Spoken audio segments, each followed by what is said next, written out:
Okay, चलिए दोस्तों, आप सभी का स्वागत है आपके अपने प्लेटफॉर्म डीके शिक्षा के ऊपर। तो एक बार जल्दी से जल्दी सभी के सभी बच्चे आ जाइए। और आज जो हम करने वाले हैं दोस्तों, वो करने वाले हैं आपके आने वाले एग्जाम सीटेट पेपर 1 के लिए। मैं आपको क्या करवाते हुए चल रहा था? तो पर्यावरण अध्ययन करवाते हुए चल रहा था, जिसमें मैं आपको क्या करवा रहा था, यानी कि ईवीएस, जिसे आप लोग इंग्लिश में बोलते हो, इन्वायरमेंटल स्टडीज। ओके, तो इसमें मैंने आपको बोला था दोस्तों, अगर आपको किसी भी सीबीएसई के एग्जाम को क्रैक करना है, अच्छे नंबर से पास करना है, तो केवल एक ही मूल मंत्र है कि एनसीईआरटी।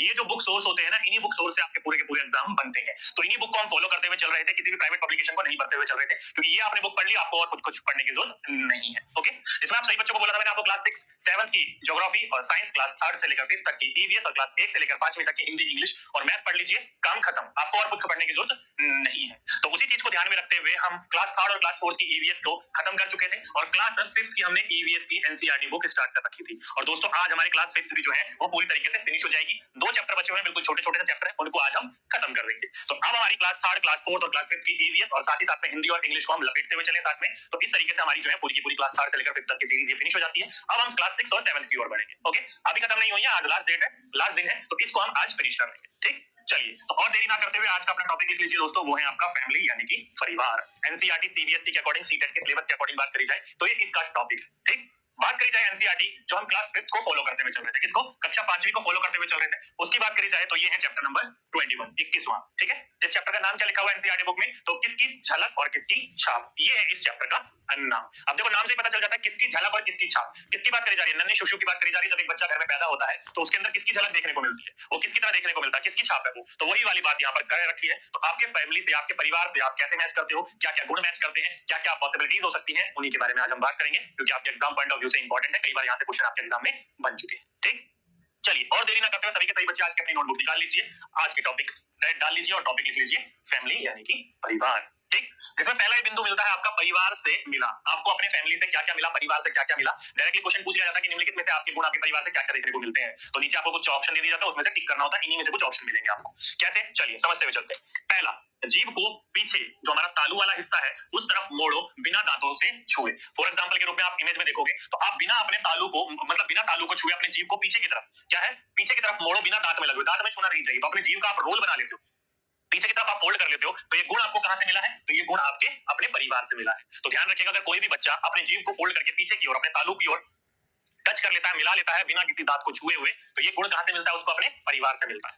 अगला गुण, जीभ को किनारों से उठाकर एक लंबे रोल की तरह बनाओ। जैसे कि आप ये इमेज में देख रहे हो, दोनों तरफ से फोल्ड करके एक रोल सा बना लिया। इसने क्या कर लिया? दोनों तरफ से जीभ को उठाकर एक रोल सा बना लिया, बंडल सा बना लिया है। तो इस तरीके से अगर आप एक रोल भी बना लेते हो, तो ये भी गुण कहां से मिलता है? आपको अपने परिवार से ही मिलता है। ठीक है, तीसरा है, पैरों की सारी उंगलियों को खोलो, बाकी उंगलियों को हिलाए बिना छोटी उंगली हिलाओ। जैसे कि आप ये नीचे इमेज में देख रहे हो, सारी की सारी उंगलियां आपने क्या कर ली? पांव की खोल ली। अब बिना कुछ टच किए हुए अपनी जो छोटी उंगली, यानी कि ये वाली जो टिप की उंगली होती है, इस पैर की उंगली को हिलाकर दिखाओ। अगर आप ऐसा कर सकते हो, तो ये गुण कहां से मिला है आपको? आपके अपने परिवार से मिला है। ठीक है, अगला, हाथ के अंगूठे को अपनी कलाइयों से लगाओ। तो आपकी जो कलाई है ना, ऐसे आप अंगूठे को अगर मिला लेते हो पीछे की तरफ करके, तो ये गुण कहां से मिला है आपको? जैसे कि ये देख सकते हो, ये वाला, तो ये गुण कहां से मिला है आपको? तो आपके घर वालों से ही मिला, आपके परिवार से ही मिला है। या फिर हाथ के बीच वाली उंगलियों का वी बनाओ, दोनों उंगलियां इधर उधर करके। जैसे कि कोई कोई बच्चा ऐसे ऐसे रखता है और आप ऐसे हाथ खोल लेता है, तो अगर आप ऐसे हाथ खोल सकते हो, ये देखो ऐसे बिना टच करे हुए, दो उंगलियां, ये दो इंग्लिश में टच है, ये दो इंग्लिश में टच है, तो बिना ऐसे आप टच करें, देखो ऐसे खोल सकते हो, ऐसे खोल सकते हो, ये वाली उंगली खोल सकते हो। अगर आप ऐसे भी खोल सकते हो, तो ये गुण कहां से मिला है आपको? तो आपके परिवार से मिला है। ठीक है, तो ये 5 इंपॉर्टेंट गुण है, ध्यान रखिएगा।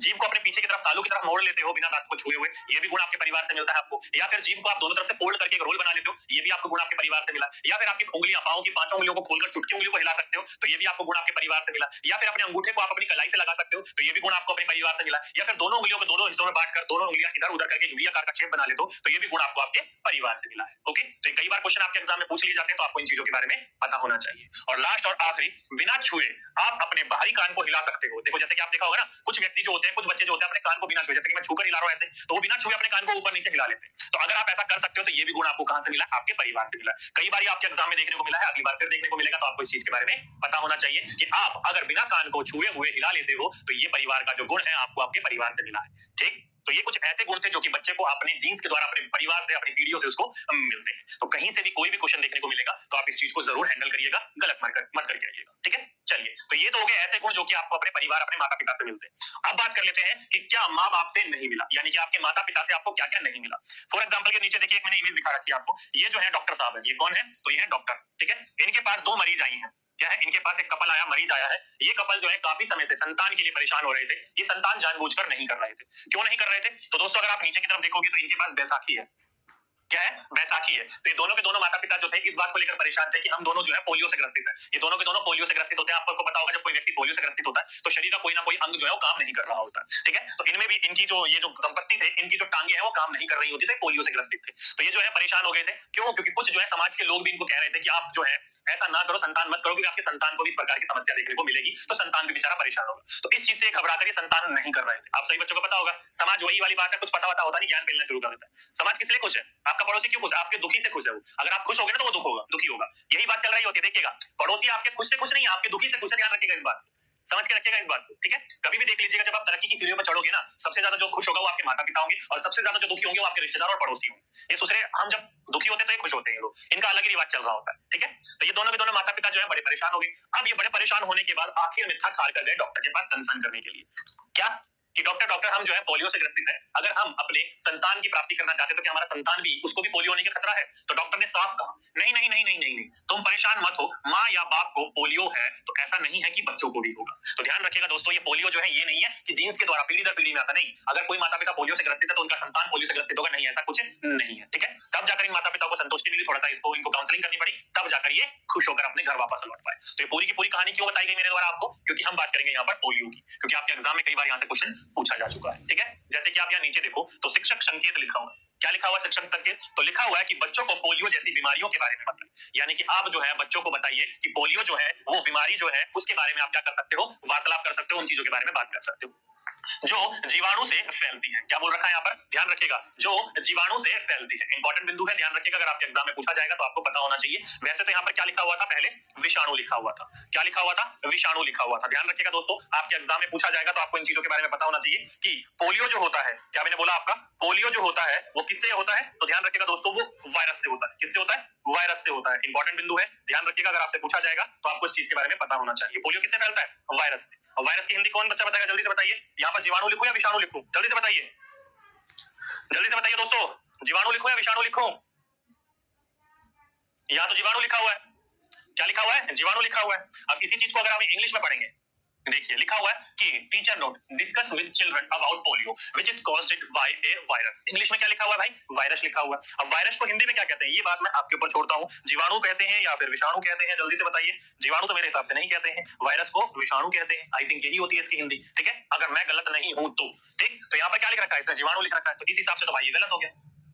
क्या हो गया? गलत हो गया। क्यों? क्योंकि वायरस को विषाणु कहा जाता है। इंग्लिश वाले बच्चे ध्यान रखिएगा, पोलियो जो होता है वो वायरस से होता है। किससे होता है? वायरस से, ना कि बैक्टीरिया से। क्या हो गया? ना कि बैक्टीरिया से। तो ये क्या होगा? इसको गलत करके क्या कर लीजिएगा?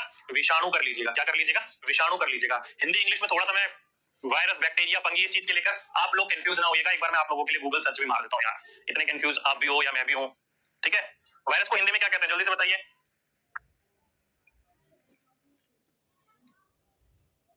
ये तो वायरस को वायरस ही दिखा रहा है। ठीक है, विषाणु कहते हैं भाई। ठीक है, मैं सही हूं, कोई दिक्कत वाली बात नहीं है। सभी के सभी बच्चे यहाँ पर क्या कर लीजिए? जीवाणु को काटकर विषाणु कर लीजिए।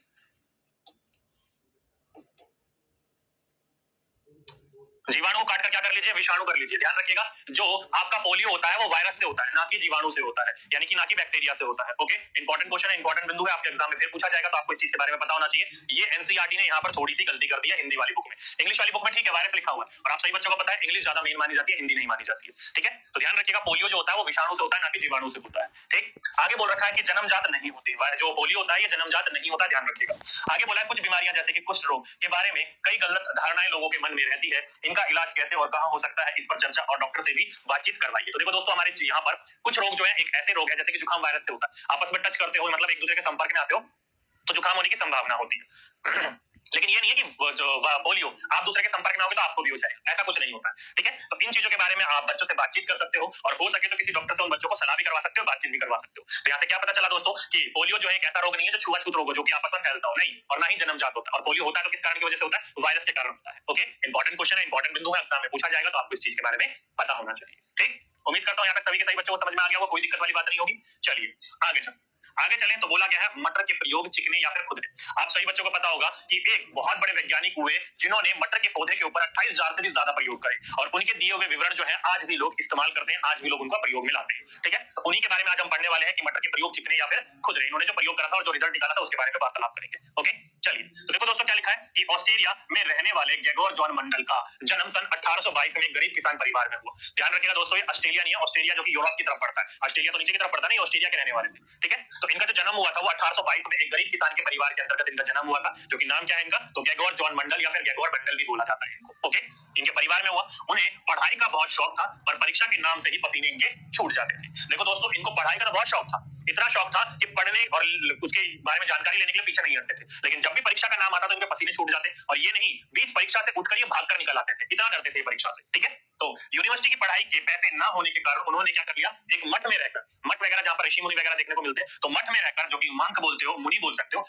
क्या करा इन्होंने, बनने का सोचा ताकि वह जो है उन्हें आगे पढ़ने का मौका भी मिल सके। तो देख सकते हो दोस्तों, वहां पर किसी प्रकार का परीक्षा का आयोजन नहीं होता, बस आगे पढ़ाई जारी करने के लिए इन्होंने क्या बन गए, एक मंक बन गए, एक मुनि बन गए, एक मठ में जाकर रहने लगे और वहां इन्होंने आगे पढ़ने का इनको मौका मिला। ठीक है, चलिए, खैर उन्होंने विज्ञान के प्रयोग करने कभी भी नहीं छोड़ा। ठीक है, 7 साल तक मठ के बगीचों में 28,000 पौधों पर बारीकी से कई प्रयोग करे। देखो दोस्तों, ये जो मठ में रहे, मठ में भी इन्होंने प्रयोग करने नहीं छोड़े। 7 साल के अंदर अंदर उन्होंने मटर के पौधों के ऊपर, जो बगीचा बना हुआ था उसके अंतर्गत, उसमें 28,000 पौधों के ऊपर बारीकी से इन्होंने क्या करा, प्रयोग करा, परीक्षण किया। और क्या निकाला इन्होंने रिजल्ट, तो इन्होंने रिजल्ट निकाला, मेंडल ने पौधों क्या पाया, पौधों में उन्होंने क्या पाया, उन्होंने पाया कि मटर के पौधों में कुछ ऐसे गुण होते हैं जो जोड़ियों में आते हैं। क्या बोला इन्होंने, जो ग्रेगोर जॉन मंडल थे, इन्होंने जब पौधों के ऊपर प्रयोग करा तो उन पौधों के अंतर्गत उन्हें क्या गुण मिले, तो उन्हें कुछ गुण मिले जो जोड़ियों में आते हैं। कैसे आते हैं, जोड़ियों में आते हैं, एक साथ आते हैं। जैसे बीज का चिकना या फिर खुदरा होना, जोड़ी में आएंगे, या तो चिकना होगा या फिर खुदरा होगा, या पीला होगा या फिर हरा होगा, और पौधों के तने का लंबा या फिर नाटा होना।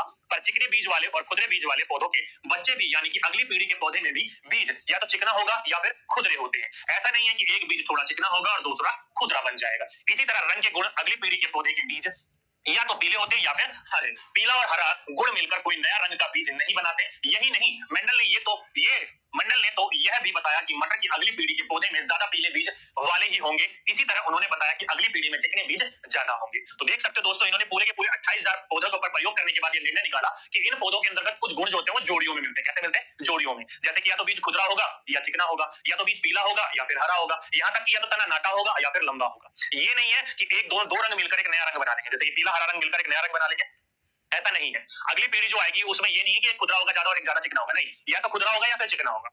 ये इन्होंने साफ कहा। और ये भी कहा इन्होंने कि अगली जो पीढ़ी आएगी उसमें ज्यादातर जो संभावना है वो चिकनी बीजों की और हरे बीजों की होने की ज्यादा संभावना है। ठीक है, तो ये पूरा का पूरा इन्होंने एक गुण दिखाया और सामने प्रस्तुत करा, और आज भी इस चीज के ऊपर कई लोगों के कंसर्न है और इस चीज का वो इस्तेमाल करके आगे की बारे में विवरण देते हैं। ठीक है, तो ये कुछ ग्रेगोर जॉन मंडल ने अपने 60 साल के अंतर्गत प्रयोग करने के बाद कुछ निर्णय दिए थे, और यहीं से ही आपके एग्जाम में ये गुणों के बारे में पूछ लिया जाता है। तो इन गुणों के बारे में आपको पता होना चाहिए। ठीक है, गुण क्या है, जोड़ियों में गुण आते हैं, जैसे खुदरा और चिकना होना, जैसे कि पीला या फिर हरा होना, जैसे कि तनों का मोटा या फिर नाटा होना। ध्यान रखिएगा, इन्होंने बोला कोई भी दो रंग मिलकर एक नया रंग नहीं बनाएंगे। ओके, साथ ही साथ में अगली जो पीढ़ी आएगी उसमें ज्यादा संभावना है चिकनी बीज और हरे बीज होने की होती है। ठीक है, तो ये सारे के सारे इन्होंने गुण दिए जो छोटे फॉर्म में मैंने आपको बताया। चलिए आगे चलते हैं। आगे चले तो इंग्लिश में ही वो सारी की सारी चीजें लिखी हुई हैं, इंग्लिश वाले बच्चे एक बार नोट डाउन कर लीजिए इसे फटाफट। देन आगे चलते हैं, इस वाले चैप्टर के अंतर्गत बस यही इतनी ही बातें।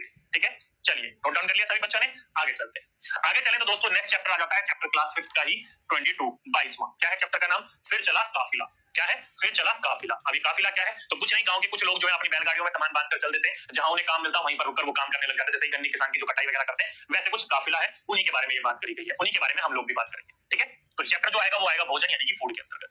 चलिए बात करते हैं धानु का गांव। एक बच्चा है धानु, उसका गांव है और उसी गांव के बारे में वो बात कर रहा है। जैसे कि लिखा हुआ है कि धानु के यहाँ आज दशहरा का बड़ा त्योहार मनाया जाएगा। क्या बोला है कि धानु का जो गांव है यहाँ पर एक बड़ा त्योहार मनाया जा रहा है, जिसे हम लोग किस नाम से जानते हैं, दशहरा के नाम से जानते हैं। सब रिश्तेदार अपनी अपनी बैलगाड़ियों पर सामान लाद कर लाए हैं। क्या बोला गया, इस घर में जितने भी रिश्तेदार हैं सब धानु के गांव आए हैं और बैलगाड़ी पर सामान लाद लाद कर आए हैं।